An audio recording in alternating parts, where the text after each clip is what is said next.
The scream of the wind carried across the frozen prairie like a dying woman's wail, and Henry Ellsworth knew that anyone caught out in this blizzard would be dead before morning.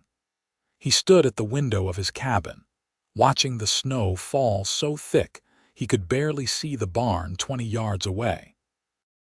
The year was 1876, and in all his 32 years living in the Dakota Territory, Henry had never seen a storm come on so fast or so fierce. One moment the sky had been clear and cold, the next it was a white fury that swallowed the world whole. Henry turned from the window and added another log to the fire. The cabin was small but sturdy, built with his own hands 5 years ago when he had still believed Catherine would change her mind and come west to marry him. She had chosen a banker in Philadelphia instead, and Henry had learned to live alone. He did not mind the solitude most days. His cattle kept him busy during the warmer months, and in winter he had his books and his thoughts. The nearest neighbor was 8 miles away, and the town of Lead, South Dakota, was a full day's ride in good weather. He was pouring himself coffee when he heard it, a sound that did not belong to the storm. Henry set down the pot and listened. There it was again, faint but unmistakable. A horse's whinny, high and panicked. Henry grabbed his coat and hat, wrapping a scarf around his face before stepping out into the maelstrom. The cold hit him like a physical blow, stealing his breath. The snow was already knee-deep and coming down in sheets. He could barely keep his eyes open against the wind. The sound came again, closer now. Henry pushed forward, one arm raised to shield his face. Then he saw them, dark shapes materializing out of the white. A horse, head down against the wind and slumped in the saddle, a figure in a dark cloak. Henry grabbed the horse's bridle and pulled, leading the animal toward the barn. The horse followed willingly, desperate for shelter. Inside the barn, out of the wind, Henry could finally assess the situation. The rider was not moving. "Hey," Henry called out, reaching up to touch the person's leg. "Hey, can you hear me?" No response. Henry pulled the figure down from the saddle, surprised by how light the body was. As he lowered the person to the ground, the hood fell back, revealing a woman's face, pale as death, lips tinged blue. Henry did not waste time. He lifted her into his arms and carried her out of the barn, back through the storm to his cabin. Once inside, he laid her on his bed and began removing her wet cloak and gloves. Her hands were like ice. She was young, perhaps 25 or 26, with dark hair plastered to her head and a face that would have been pretty if it were not so deathly pale. Henry built up the fire until it roared, then brought all his blankets and piled them over her. He rubbed her hands and feet, trying to restore circulation.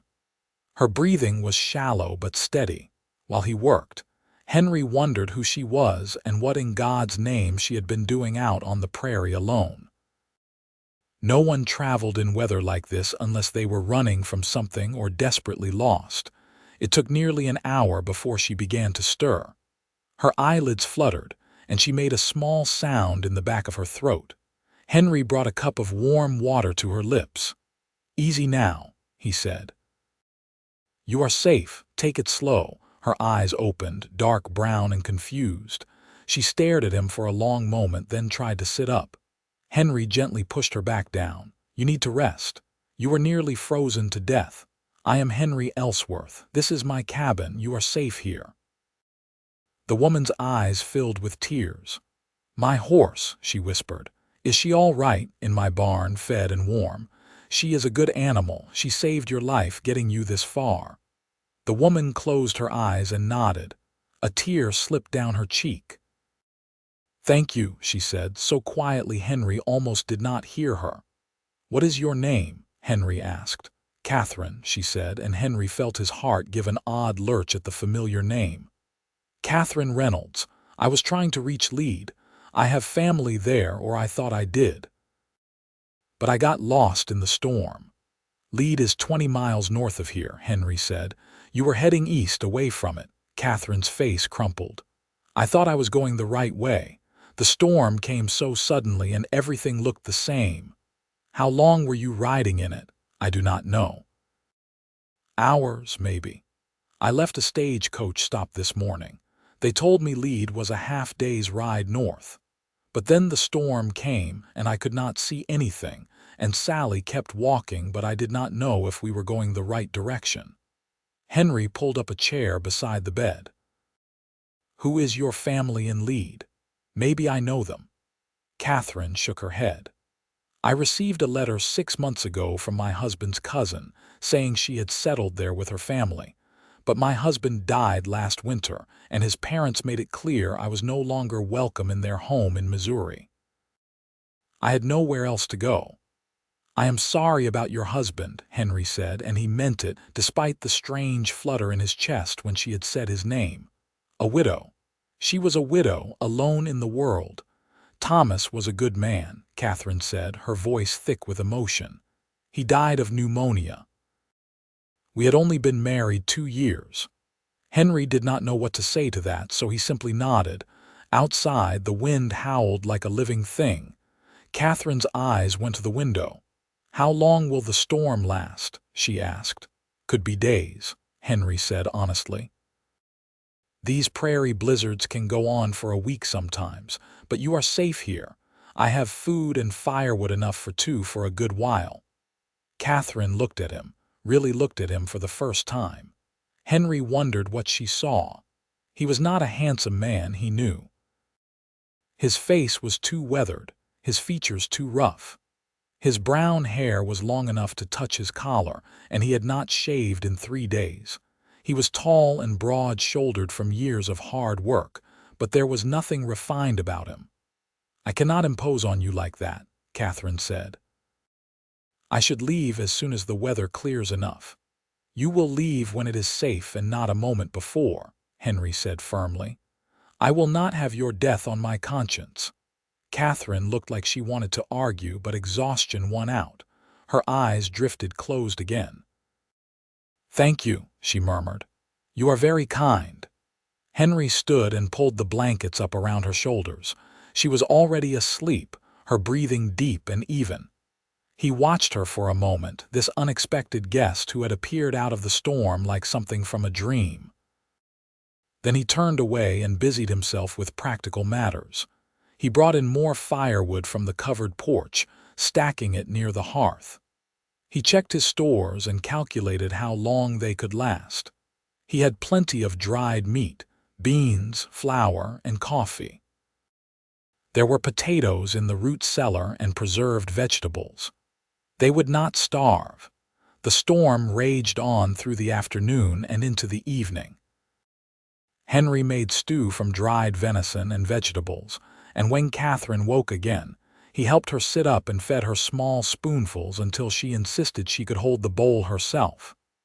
This is wonderful, she said, and Henry felt absurdly pleased by the compliment. It is just stew, he said. Maybe, but it is warm and filling, and right now that makes it wonderful. They ate in companionable silence for a while. The cabin was warm now, almost cozy, with the fire crackling and the storm shut out. Henry found himself stealing glances at Catherine, taking in the curve of her cheek, the way her hair curled slightly as it dried. Have you lived here long? Catherine asked, breaking the silence. 5 years. I have 160 acres. Run about 50 head of cattle, though I lost some last winter. It is a hard life, but it is mine. Do you not get lonely living out here by yourself? Henry considered the question.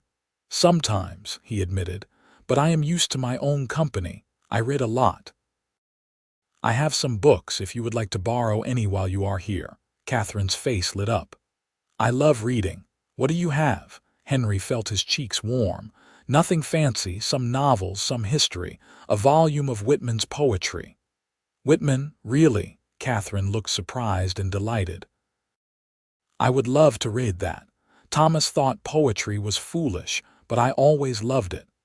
Henry retrieved the book from his trunk and handed it to her. Their fingers brushed in the exchange, and Henry felt a jolt like electricity. Catherine did not seem to notice. She opened the book reverently, running her fingers over the pages. "Thank you," she said softly. That night, Henry gave Catherine his bed and made himself a pallet on the floor near the fire. Catherine protested, but Henry insisted. She was still recovering, and she needed the better rest. Henry lay awake long after Catherine's breathing had evened out into sleep. The wind continued its relentless assault on the cabin, but inside all was warm and still. Henry found himself thinking about the woman sleeping in his bed, about the sad story of her young widowhood and her desperate journey to find family who might not even be in Lead anymore. He thought about her smile when she talked about books, the way her eyes had lit up. He thought about how small she had felt in his arms when he carried her in from the storm, how fragile and precious. Henry closed his eyes and told himself not to be a fool. She was a widow, still grieving. She would stay until the storm passed, and then she would go to Lade and he would never see her again. There was no point in letting himself feel anything. But as he drifted off to sleep, he could not quite convince his heart to listen. The storm continued through the next day and the next.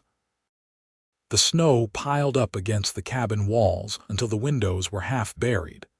Henry had to dig a path to the barn twice a day to feed and water the animals. Catherine's horse, Sally, seemed content enough in her stall next to Henry's gelding, Duke. Catherine recovered quickly once she was warm and fed. By the third day, she insisted on helping with the chores. Henry tried to dissuade her, but she was determined. "I will not sit idle while you do all the work," she said firmly. "I may be a widow, but I am not helpless." So Henry taught her how to make sourdough bread, and Catherine showed him a better way to mend his worn shirts. They fell into an easy routine, working side by side in the small cabin. They talked while they worked, sharing stories of their lives. Henry learned that Catherine had grown up in St. Louis, the only daughter of a schoolteacher father and a mother who had died when Catherine was 12. She had met Thomas Reynolds at a church social when she was 23. He had been a clerk in his father's shipping business, kind but unambitious. His parents had never approved of Catherine, thinking their son should have married someone with more money and better connections. After Thomas died, they made it clear I was a burden, Catherine said one afternoon as she kneaded bread dough. They did not say it outright, but I could tell.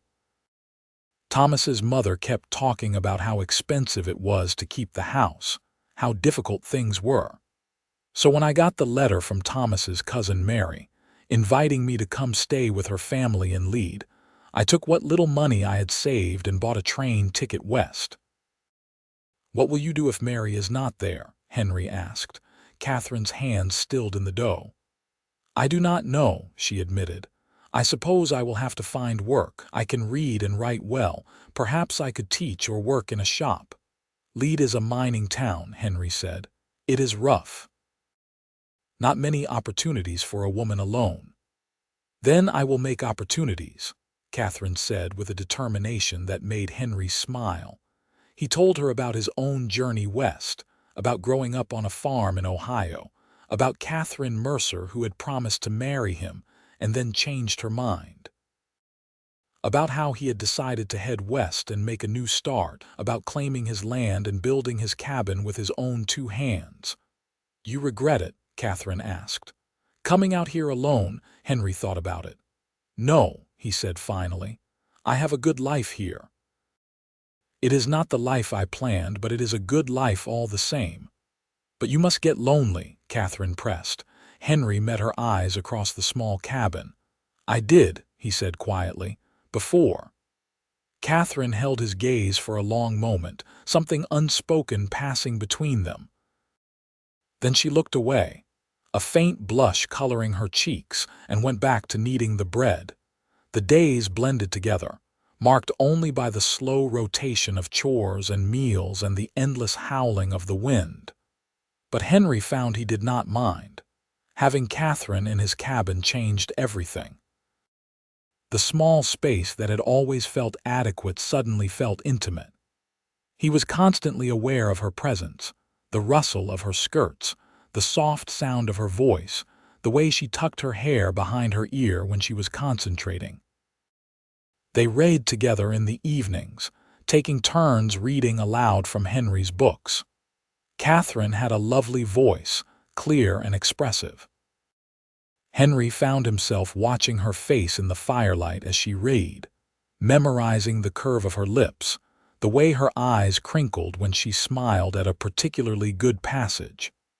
On the 6th day of the storm, Catherine finished reading a chapter of a novel and closed the book with a sigh. "What is wrong?" Henry asked. "Nothing is wrong," Catherine said.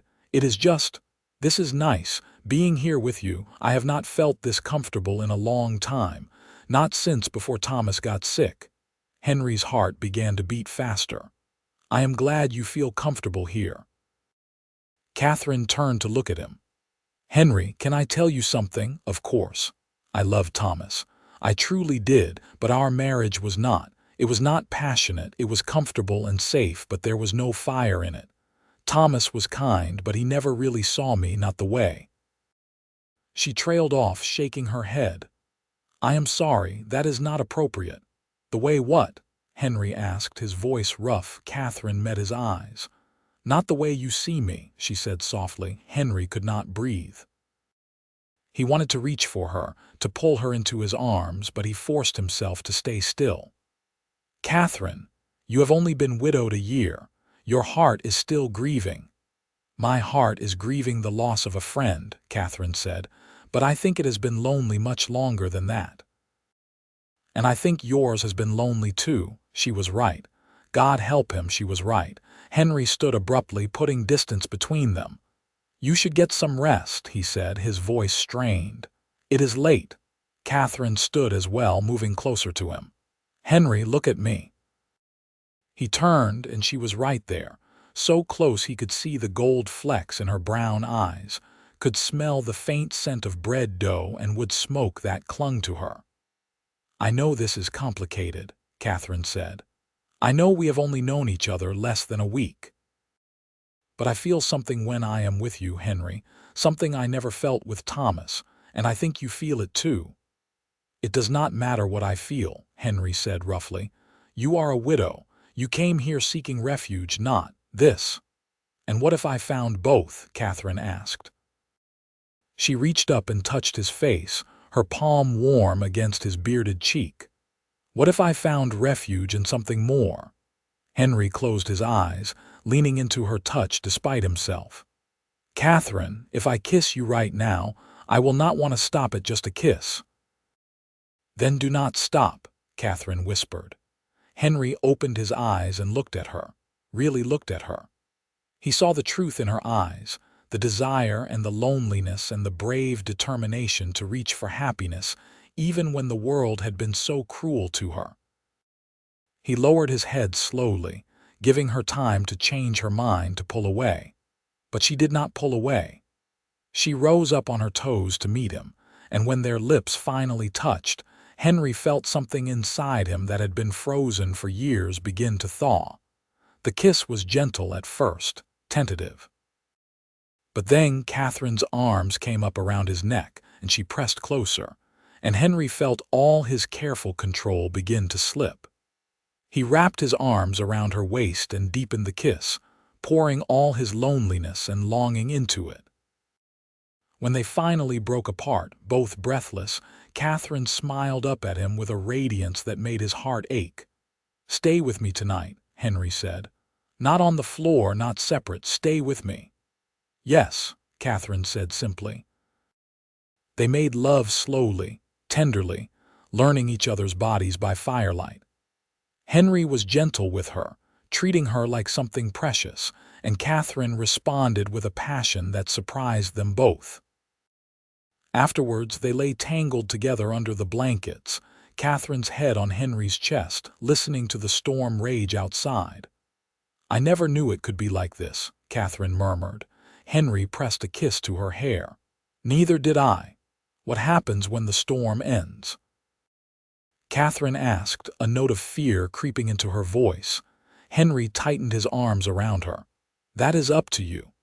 Catherine was quiet for a long moment. Then she said, "I do not want to go to Lead. I do not want to search for family who may not want me. I want to stay here, with you.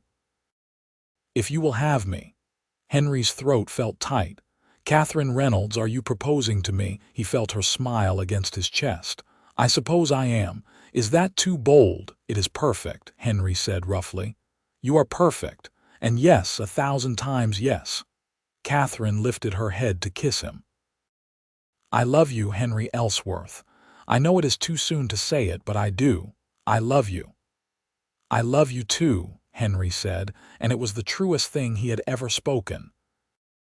They stayed awake long into the night, making plans and promises, building a future in whispered words while the blizzard tried its best to tear the world apart. The storm finally broke on the 8th day. Henry woke to brilliant sunshine streaming through the window and the eerie silence that comes after days of constant wind. Catherine was still asleep beside him, her dark hair spread across the pillow, and Henry took a moment just to look at her, to marvel at the fact that she was his now. She stirred and opened her eyes, smiling when she saw him watching her. "Good morning," she murmured. "Good morning, my love," Henry said and kissed her softly. They rose and dressed. Then Henry opened the door to survey the damage. The snow was piled higher than he had ever seen it, drifts reaching the roof in places. It would take days to dig out properly. "We should go to Lead," Catherine said, coming to stand beside him. "I need to at least try to find Mary, to let her know I made it west safely.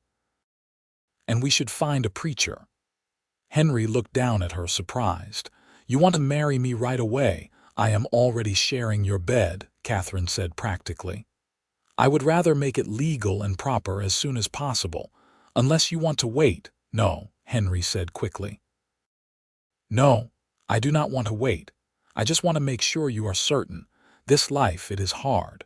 The winters are brutal, as you have seen. The nearest neighbor is miles away. You will be alone a lot when I have to travel for supplies or tend to cattle. It is nothing like the life you had before." Catherine took his hands in hers. "Henry, the life I had before was empty. This, here with you, this is real. This is what I want." So they spent the day digging out and preparing for the journey to Lead. The snow was still too deep for the horses to travel far, so they decided to wait one more day before setting out. That evening, as they sat by the fire after dinner, Catherine suddenly laughed. "What is it?" Henry asked. "I just realized something," Catherine said, her eyes dancing with amusement. "Your first love was named Catherine and she broke your heart, and now you are going to marry another Catherine. Is that not strange?" Henry smiled. "I think it is fitting. The first Catherine was the wrong one. You are the right one. Fate was just making sure I would remember the name." Catherine laughed again and kissed him. "That is very romantic, Henry Ellsworth." "I am a romantic man, Catherine Reynolds. You are going to have to get used to that." "I think I can manage," Catherine said and kissed him again. They set out for Lead 2 days later, when the snow had settled enough to make travel possible. It was slow going, the horses having to break trail through the deep drifts, but the weather held clear and cold. They stopped to rest frequently, and Henry noticed Catherine's eyes kept sweeping the endless white prairie with a kind of wonder. "It is beautiful," she said. "Terrible, but beautiful." "That is the Dakota Territory," Henry agreed. "It will kill you if you do not respect it, but there is nowhere else like it in the world." They reached Lead late in the afternoon of the second day. The town was larger than Henry remembered, sprawling and rough around the edges. Gold had been discovered in the Black Hills 2 years earlier, and Lead had grown up around the Homestake mine almost overnight. The streets were muddy with melting snow and crowded with miners, merchants, and the usual assortment of characters that gravitated toward boomtowns. Henry found them rooms at a respectable boarding house run by a stern-faced woman named Mrs. Patterson. Separate rooms, much to Mrs. Patterson's approval, though Henry and Catherine exchanged amused glances behind the woman's back. The next morning, they set about trying to find Mary Reynolds. It took most of the day and inquiries at several businesses before they finally got a lead. Mary and her family had indeed settled in Lead, but they had moved on 6 months ago, heading further west to try their luck in the Montana gold fields. Catherine took the news with surprising calm. "Well," she said, "at least I know she got my letter, and at least I know she is all right." "Are you disappointed?" Henry asked. Catherine shook her head. "No, to be honest, I am relieved. I have what I came for. I have a new life, and I have you. That is more than enough." They found the town's preacher, Reverend Samuel Hartwell, at the small church on the edge of town. He was a kind-faced man in his 50s who listened to their story with sympathetic eyes. "I would be happy to marry you," he said, "but I need to ask, Mrs. Reynolds, are you certain this is what you want? You have known Mr. Ellsworth only a short time." "I am certain," Catherine said firmly. "I have never been more certain of anything in my life." Reverend Hartwell smiled. "Then let us set a date. How about the day after tomorrow? That will give me time to prepare and give you time to make any arrangements you need." They agreed, and Henry felt like he was walking on air as they left the church. 2 days. In 2 days, Catherine would be his wife. They spent the next day making preparations. Henry bought Catherine a simple gold wedding band from the jeweler, using money he had been saving for new equipment. Catherine bought fabric from the general store and spent the evening in her room at the boarding house, sewing herself a new dress for the wedding. On the morning of the wedding, Henry woke early, too excited to sleep. He bathed and shaved carefully, then dressed in his best clothes. They were not fancy, just clean trousers and a pressed shirt, but they were the best he had. He met Catherine at the church at noon. She was wearing a dress of deep blue fabric that brought out her eyes, her hair pinned up in a simple but elegant style. She looked so beautiful that Henry felt his breath catch. "You are stunning," he said when she reached his side.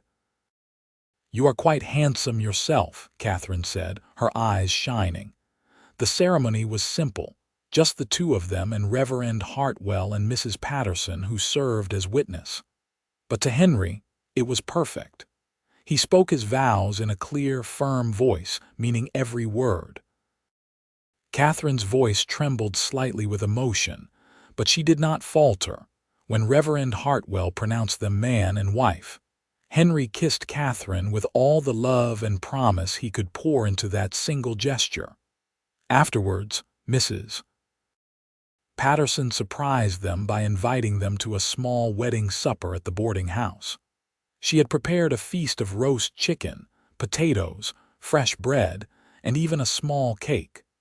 Several other boarders joined them, offering congratulations and well wishes.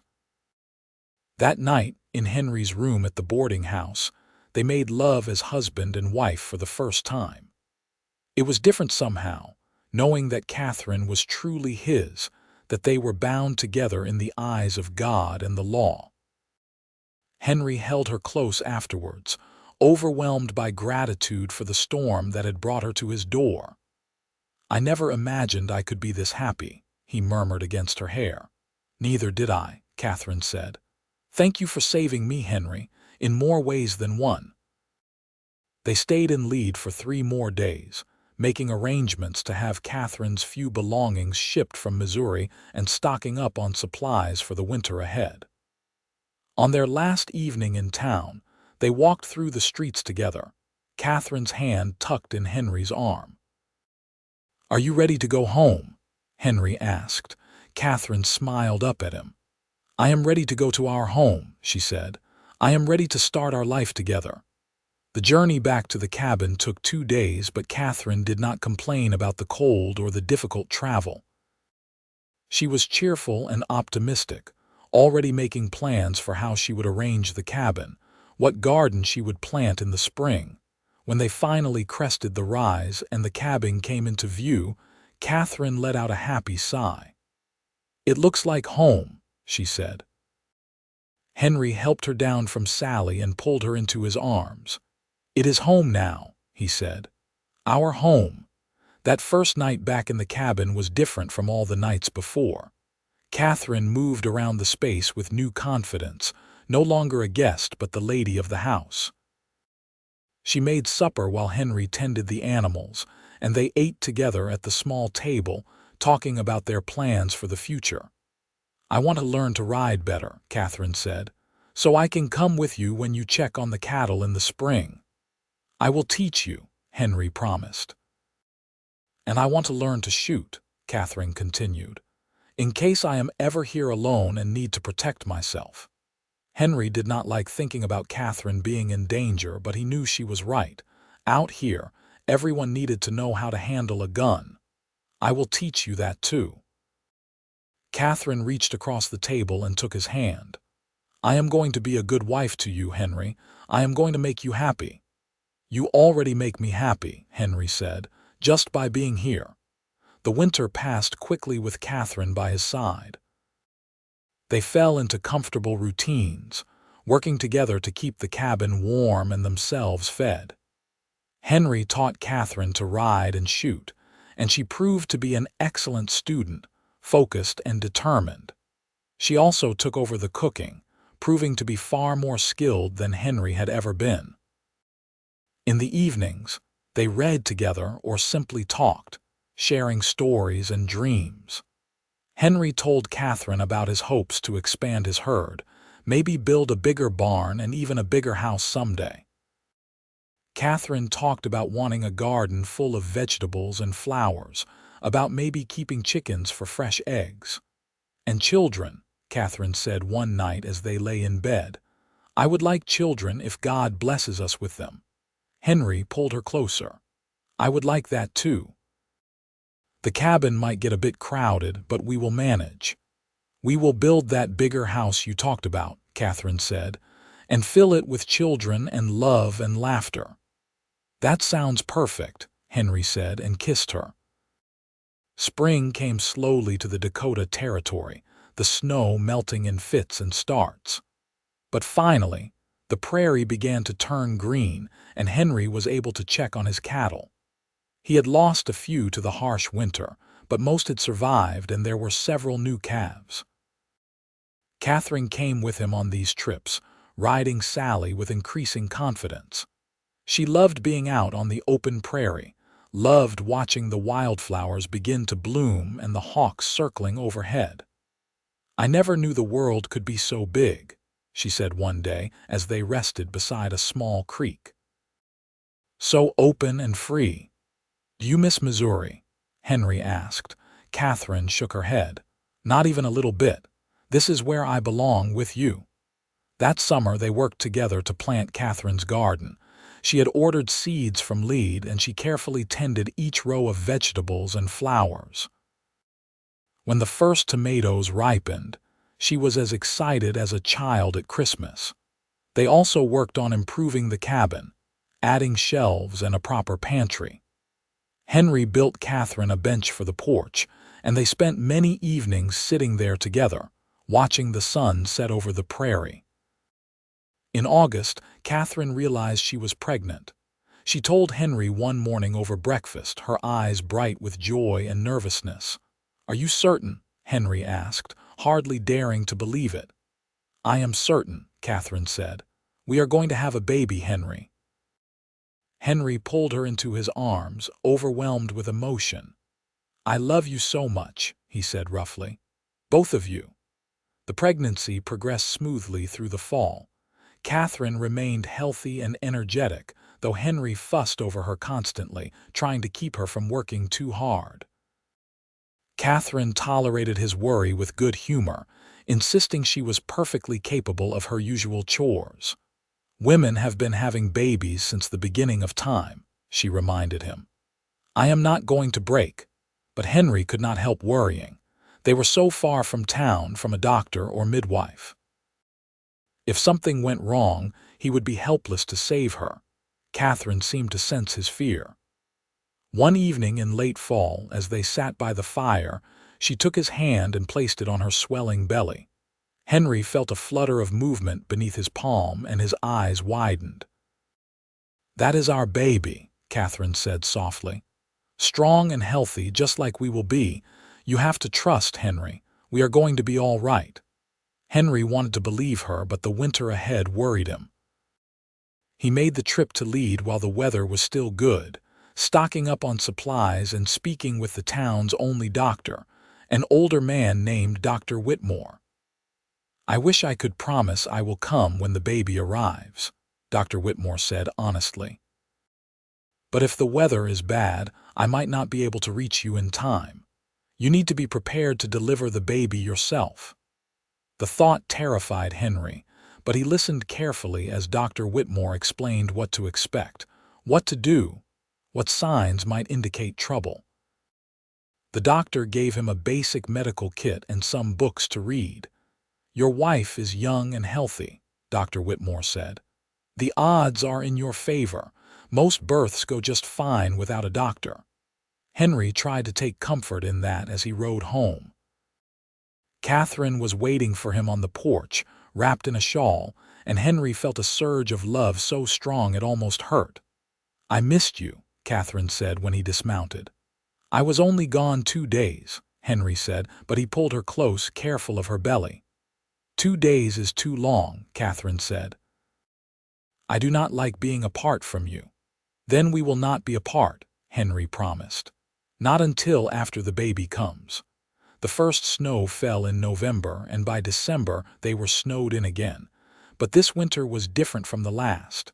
The cabin was full of warmth and love and anticipation. Catherine knitted tiny clothes for the baby, and Henry carved a cradle from pine wood, sanding it smooth so there would be no splinters. They argued playfully about names. Catherine wanted Helen if it was a girl after her mother. Henry liked Emma. For a boy, Henry favored James, while Catherine suggested William. "We will decide when we meet the baby," Catherine said finally. "We will know the right name when we see the face." The baby came on a bitter cold night in late January 1877. Catherine woke Henry in the early hours of the morning, her face tight with pain. "It is time," she said. Henry felt panic surge through him, but he forced it down. Catherine needed him to be calm and capable. He built up the fire, heated water, and gathered the supplies Dr. Whitmore had given him. The labor was long and difficult. Catherine was brave, but Henry could see her fear as the pain intensified. He stayed by her side, holding her hand, encouraging her, praying desperately that everything would be all right. As dawn broke, filling the cabin with pale light, Catherine gave one final push and their baby entered the world with a lusty cry. Henry caught the infant, his hands shaking, and placed the baby on Catherine's chest. "A boy," Henry said, his voice choked with emotion. "We have a son." Catherine was crying and laughing at the same time, cradling the baby against her. "He is perfect," she breathed. "He is absolutely perfect." Henry had never felt anything like the love that flooded through him as he looked at his wife and son. It was overwhelming, terrifying, and wonderful all at once. "William James," Catherine said, looking up at Henry. "Can we call him that? Both the names we liked." "William James Ellsworth," Henry said, testing it out. "I think it is perfect." He cleaned up Catherine and the baby as best he could, then tucked them both into bed. Catherine fell asleep almost immediately, exhausted from the ordeal, but Henry stayed awake, watching over them both. William had a thatch of dark hair and his mother's eyes. He was small and red and wrinkled, and Henry thought he was the most beautiful thing he had ever seen. The weeks after William's birth were challenging. Catherine recovered slowly, and the baby needed constant care. Henry found himself doing chores he had never imagined, washing tiny clothes and learning to change diapers. But he did not mind. He would have done anything for his little family. Catherine proved to be a natural mother, patient and loving even when William cried for hours or refused to sleep. She sang to him in the evenings, old songs her own mother had sung to her, and Henry would watch them together, his heart full. Spring came again, and with it new life and new hope. William grew strong and healthy, and Catherine regained her strength. They planted an even bigger garden that year, with Catherine strapping William to her chest so she could work with her hands free. Neighbors began to stop by, word having spread that Henry Ellsworth had taken a wife and had a son. They were few and far between, scattered across the vast prairie, but they came bearing gifts and advice. Henry appreciated the sense of community, the knowledge that they were not entirely alone out here. In May, they made the long trip to Lead to have William baptized by Reverend Hartwell. The whole town seemed to turn out for the event, and Henry was surprised and touched by how many people came to congratulate them. "You have built yourself a fine family," Reverend Hartwell said, beaming as he blessed William. "God has been good to you." "He has," Henry agreed, looking at Catherine, who held their son so tenderly. "Better than I ever deserved." That summer was one of the happiest of Henry's life. The cattle thrived, the garden flourished, and William grew more alert and engaged every day. Catherine bloomed in the warm weather, her skin turning golden and her smile constant. They took long walks together in the evenings, Catherine carrying William while Henry pointed out landmarks and told stories about the land. Sometimes they rode out to a favorite spot and had picnics, spreading a blanket on the grass and watching the clouds drift by while William napped between them. "You ever think about how we met?" Catherine asked one such afternoon. "About how a terrible blizzard was the best thing that ever happened to us." Henry reached over and took her hand. "I think about it all the time. I think about how close I came to never knowing you, never having this life with you and William. It humbles me." "We were meant to find each other," Catherine said with certainty. "I truly believe that. I was lost in more ways than one, and you saved me. You gave me a home and a family and a love I never even knew was possible." "You saved me too," Henry said. "I did not realize how lonely I was until you were here. You brought life and light to this place, Catherine. You made it a real home." They kissed while William slept peacefully beside them, and Henry sent up a silent prayer of gratitude for storms and second chances and unexpected love. The years passed in a blur of seasons and small moments that together made up a life. William grew into a sturdy, cheerful boy with his mother's dark hair and his father's steady disposition. In 1879, Catherine gave birth to a daughter, whom they named Helen Rose.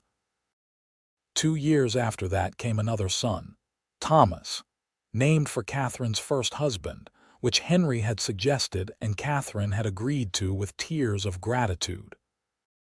The cabin became too small for their growing family, so Henry built the house he had promised Catherine, a real home with 4 bedrooms and a big kitchen, and a porch that wrapped around 3 sides. It took 2 years of work, done in spare moments between all the other demands of ranch life, but when it was finished, Catherine cried with joy. "It is more than I ever dreamed of," she said, standing in the parlor with Helen on her hip and the boys running excitedly through the rooms. Henry wrapped his arm around her waist. "You deserve every bit of it and more." They moved into the new house in the spring of 1883, and Catherine immediately set about making it a home. She sewed curtains for the windows and braided rugs for the floors. She planted roses around the porch and filled the kitchen with the smells of bread and stew and pie. The ranch prospered too. Henry increased his herd to nearly 200 head, and he hired on seasonal help during roundup and branding. He built a bigger barn and several outbuildings. The property that had seemed so empty and lonely when he first claimed, it was now full of life and purpose. Other families had moved into the area over the years, and a small community developed. They built a schoolhouse 5 miles from the ranch, and William started attending when he turned 6. Catherine sometimes taught there when the regular teacher was ill or away, and she loved working with the children. Life was not without its challenges. There were harsh winters and dry summers, sick cattle and failed crops. There were moments of fear when one of the children fell ill or got hurt. But through it all, Henry and Catherine faced everything together, their love growing deeper and stronger with each passing year. On their 10th wedding anniversary, Henry took Catherine on a trip back to Lead, just the two of them, leaving the children with a trusted neighbor. They stayed at the same boarding house where they had spent their wedding night, though Mrs. Patterson had long since passed, and new owners ran the establishment. They walked through the town, which had grown considerably in the years since they had been there. Lead was a real city now, with electric lights and a fancy hotel and even a theater. So much has changed, Catherine marveled. Not everything, Henry said, pulling her close. I love you just as much now as I did the day I married you. More even, Catherine smiled up at him. More. Is that possible? Apparently it is, Henry said. Because every day I wake up next to you, I think I cannot possibly love you more than I already do. And then you smile at me, or I watch you with our children, or I remember everything we have been through together, and I realize my love just keeps growing. Catherine's eyes filled with tears. Henry Ellsworth, you are going to make me cry in the middle of the street. Let them see, Henry said, and kissed her right there on Main Street, not caring who was watching.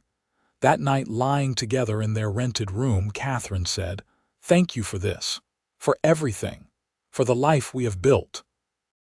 Thank you for being brave enough to say yes to a lonely cowboy you barely knew," Henry countered. "Thank you for taking a chance on me in this wild, hard land." "It is not so wild anymore," Catherine said, "and it is only hard sometimes. Mostly it is beautiful and full of love and exactly where I want to be." They returned home to find that William had taken excellent care of his younger siblings, and the neighbor reported that everything had gone smoothly. Henry felt a surge of pride in his son, who at 10 years old was already showing the responsibility and work ethic that would serve him well in life. The children grew and thrived. William developed a love for horses and spent hours training and caring for them.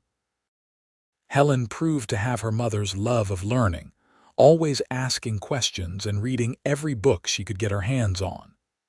Thomas was the wild one, always getting into mischief, but with such charm that it was hard to stay angry at him. In 1888, Catherine gave birth to their 4th and final child, another daughter they named Margaret. She was a surprise, coming when Catherine was 37 and they had thought their family complete. But she was a welcome surprise, a sweet-natured baby who completed their family perfectly. Henry was 44 that year, his hair graying at the temples and his face deeply lined from years of sun and wind. But he was strong and healthy, and he had never been happier. He had a good ranch, a beautiful wife who loved him, and 4 healthy children. What more could any man ask for? They celebrated Christmas that year with their biggest gathering yet, inviting neighbors from miles around to share food and fellowship. The house rang with laughter and music, children running everywhere, adults catching up on news and gossip. Late in the evening, after most of the guests had left and the children were finally asleep, Henry and Catherine stood on the porch together, watching the stars come out in the clear winter sky. "You remember our first Christmas together?" Henry asked, pulling Catherine close against the cold. "In the middle of that terrible blizzard," Catherine said. "We barely even celebrated, did we?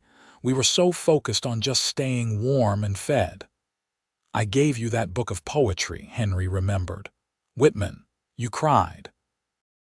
Because it was the most thoughtful gift anyone had ever given me, Catherine said. Because I realized I had fallen in love with you, and I did not know if you felt the same way. Henry laughed. I was already completely gone on you by then. I was just trying not to rush you or scare you off. As if you could scare me, Catherine scoffed. You are the gentlest man I have ever known, Henry Ellsworth.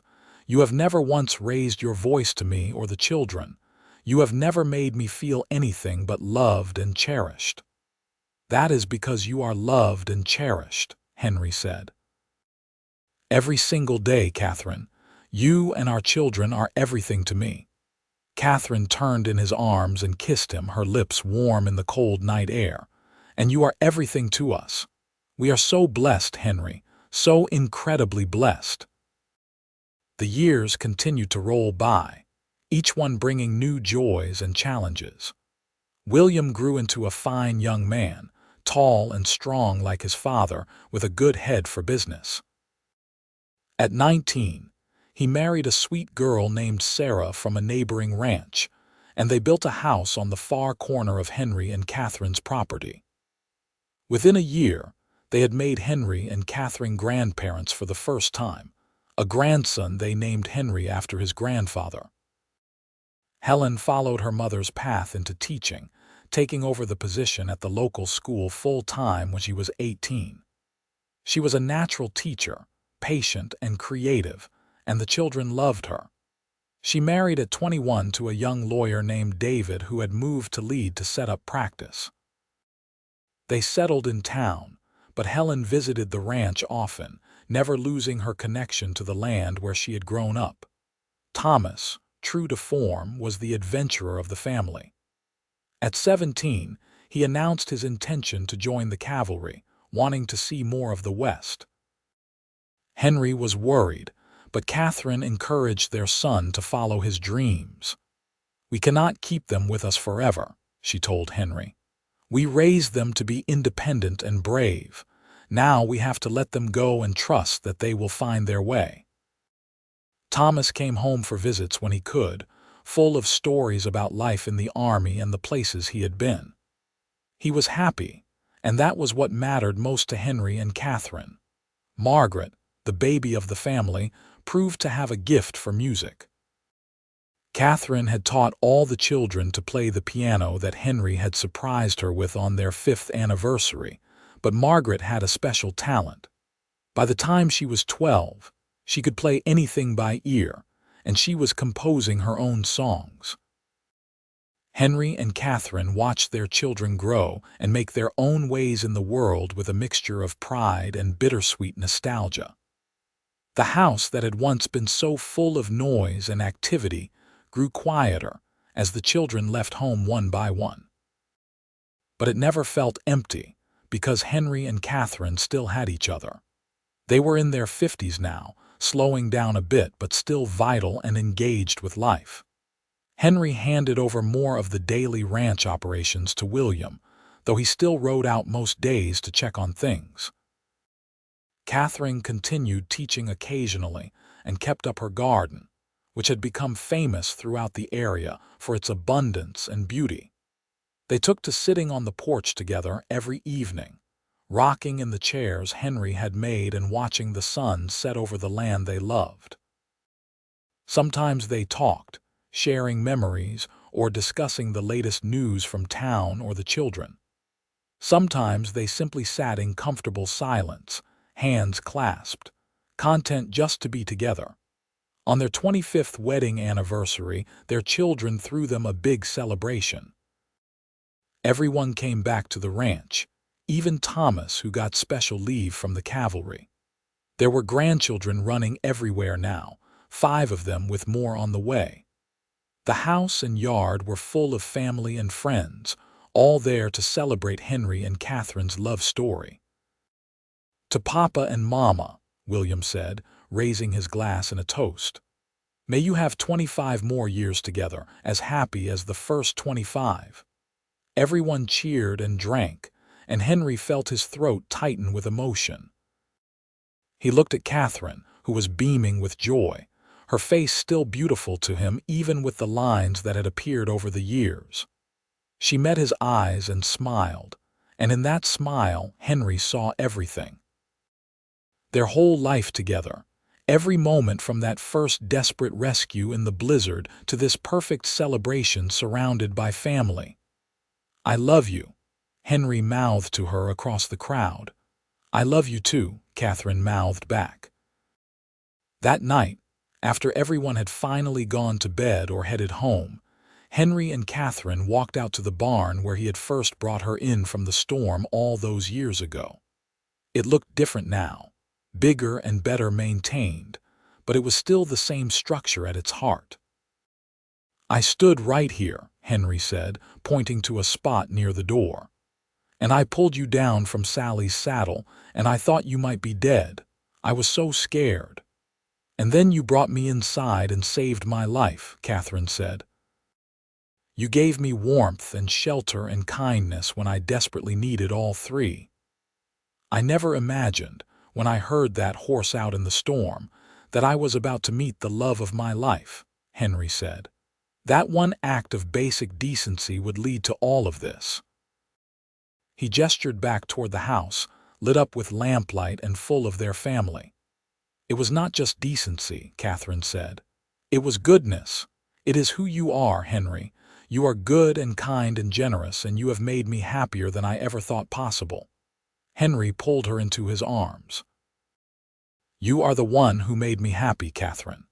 You took a lonely cowboy and gave him a family and a purpose and a reason to be grateful for every single day."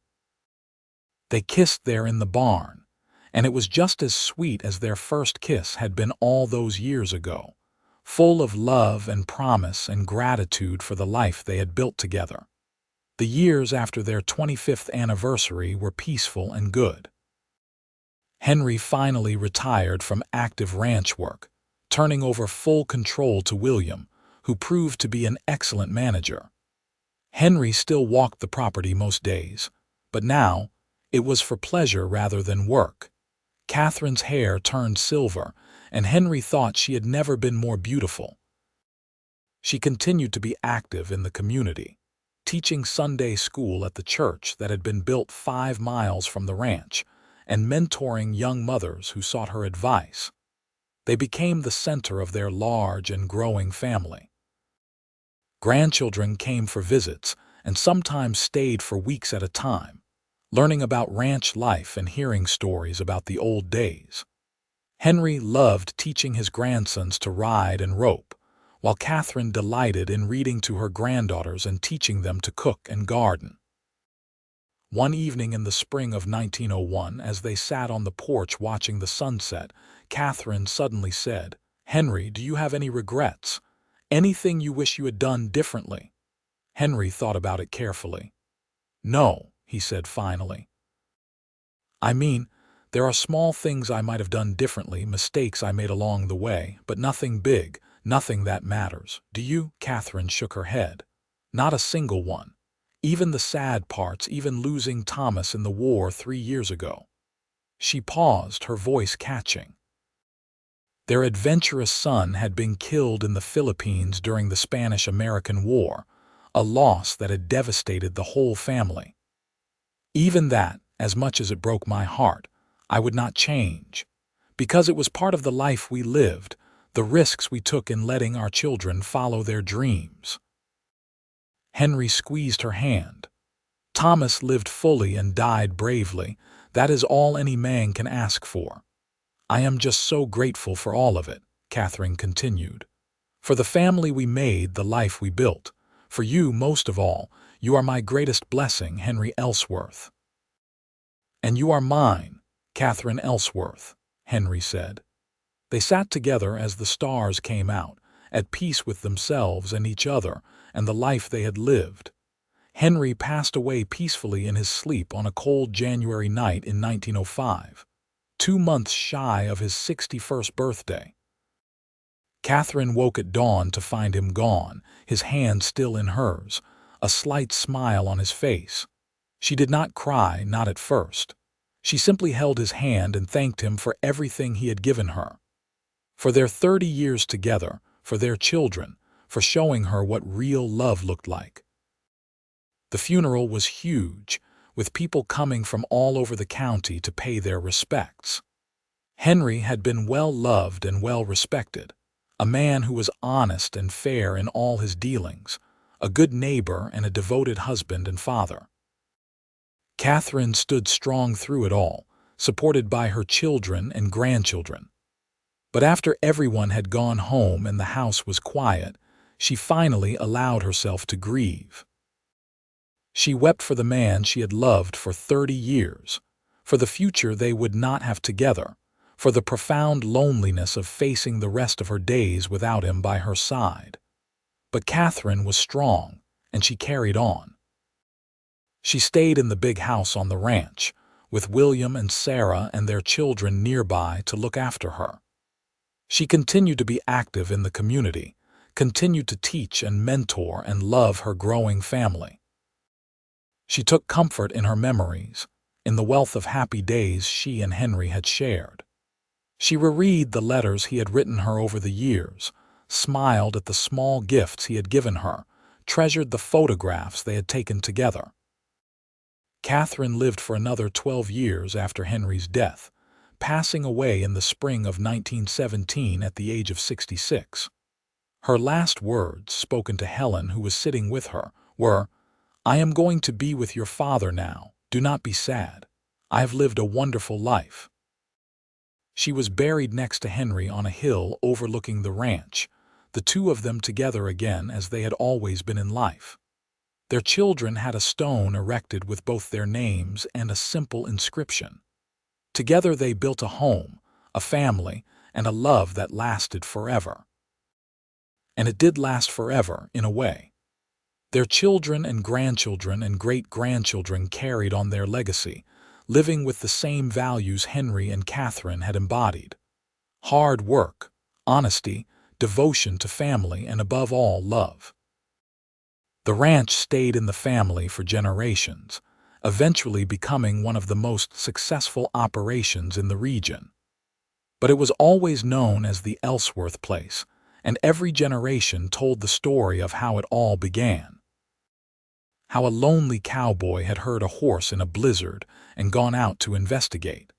How he had saved a lost widow and given her shelter. How they had fallen in love in the space of a week, snowed in together while the storm raged outside. It became a family legend, the kind of story that got told at reunions and holidays, embellished slightly with each retelling but always fundamentally true. Henry and Catherine's love had been real and deep and lasting, the foundation on which everything else was built. On clear days, visitors to the ranch could still see the small cabin where it had all started, preserved as a reminder of those first days. It stood near the big house, a testament to humble beginnings and the unpredictable ways life can change in a single moment. The blizzard that had trapped them in that cabin had been the beginning of everything. It had brought two lonely souls together and given them a second chance at happiness.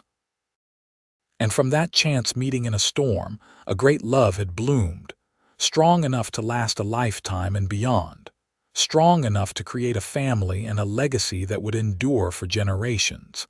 In the end, that is what matters most. Not the hardships or the challenges, not the struggles or the sorrows, but the love that carries us through it all. Henry and Catherine had found that love when they least expected it, in the midst of a terrible storm, and they had nurtured it and cherished it for the rest of their lives. Their story became a touchstone for the family, a reminder that sometimes the best things in life come from the most unexpected places, that kindness and compassion can lead to profound joy, that love, real love, can transform everything. And on quiet evenings, when the wind blew across the Dakota Prairie and the sun set in blazes of orange and gold, it almost seemed like you could hear them still. Henry and Catherine, sitting on their porch, holding hands, watching the sky and counting their blessings. Together always in this life and whatever came after. The ranch prospered through the 20th century and into the 21st, but the heart of it remained that simple cabin and the love story that had begun there. Generations of Ellsworths grew up hearing about their great-great-grandparents who had found each other in a blizzard and built something beautiful and lasting from that chance encounter. The story never grew old because at its core, it spoke to something universal. The need for connection, for love, for home. Henry and Catherine had given each other all those things, and in doing so, they had created something that would outlast them both. A family, yes, but more than that. A legacy of love that would continue as long as there were Ellsworths to remember and honor it, and they were remembered. Every generation made sure of that. Their story was told and retold, their graves were tended, their memory was kept alive, because they had earned it. By living fully and loving deeply and building a life together that mattered, in the end, that is all any of us can hope for. To live well, to love deeply, to leave the world a little better than we found it. Henry and Catherine had done all of that and more. They had found each other against all odds and created something beautiful from that finding. A lonely cowboy and a lost widow brought together by a storm. It could have been a tragedy, another sad story of hardship and loss in the Wild West. But instead, it became a love story for the ages. The kind of story that gives people hope and reminds them that sometimes, even in the darkest storms, miracles can happen. And that is the truth of it. Henry and Catherine's love was a miracle, hard-won and deeply cherished. It was the foundation everything else was built on, and it endured long after they were gone. In the hearts of their descendants, in the land they had worked and loved, in the very stones of the buildings they had raised, their love endured.